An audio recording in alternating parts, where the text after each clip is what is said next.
Hey everybody, sorry about this, it's a bit of an off-the-cuff video. There's no bells and whistles on this one, no intro or anything. I've been celebrating my birthday today, so I haven't really been wanting to edit or make a video. But I've just watched Paul Thorpe's video entitled, Is It All Over? Am I Done? And I think in the video he's feeling quite burnt out, that his efforts aren't really achieving anything. So I had to leave a blunt comment because I like Paul Thorpe. I like a lot of people, a lot of the bigger channels that are political commentators, but I just feel that their centre-right politics isn't going to get them anywhere, and they just don't see it. They don't see it at all, and there's a good reason for that.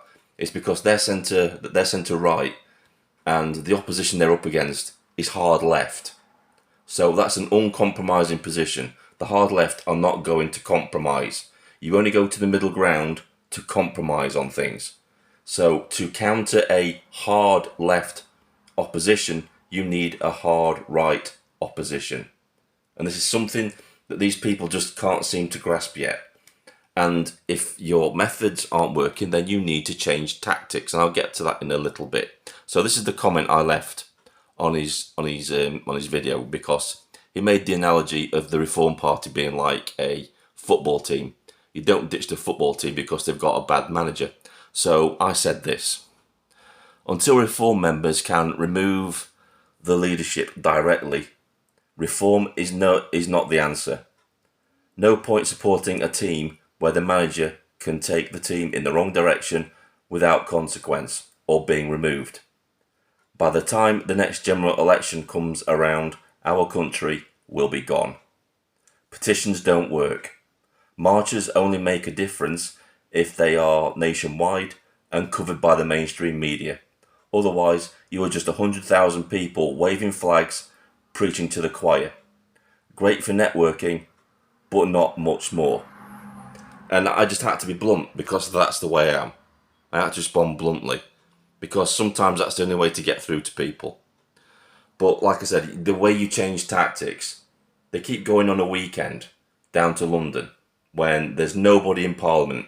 The farmers have got the right idea. They do their protests in the week when Parliament is sitting. So MPs going in and out of Westminster can see those farmers outside protesting. It makes a point.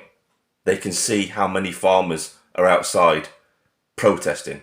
And how do you think the reaction would be if they did the United Kingdom protest, march, rally in the week, and we had MPs going into Parliament and they see hundreds of thousands of Union flags on the outside? It would make an impression. They can't ignore that. They can, on a weekend they can ignore it because they're not there. You're protesting an empty building, so change tactics that way.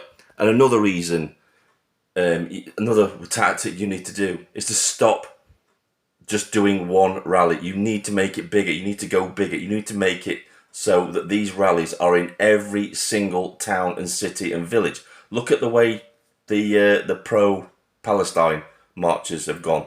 Every weekend in every town and city up and down the country. Every weekend. Not just every 4 months. Every single weekend.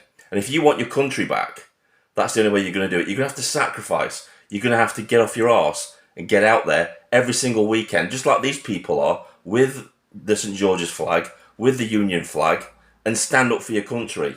Doing it every 4 or 5 months, every even 6 months, it's forgotten about. It's absolutely forgotten about. You've got to stay within the public conscience to be relevant. And that's why they're not getting anywhere at the minute. It's because people forget about it. You go down to London, you have a protest, every 4 months, it's forgotten about. Because you're not in the public conscience constantly. People aren't constantly seeing you on the street. That's why the pro-Palestine people are in the public mind all the week, because they constantly see it every single weekend. So I'm trying to offer solutions as well as being critical of the way and methods that they're using at the minute. You've got to change tactics. If your tactics aren't working, then you've got to change them. It's as simple as that. And yeah, people are feeling burnt out. But, you know, you just got to keep going. You can't give up. You just got to keep going. Anyway, I hope this helps and it's constructive. This is the way I see that you've got to do it moving forward. Anyway, good night everyone, have a good night. This is Vindicator, signing off.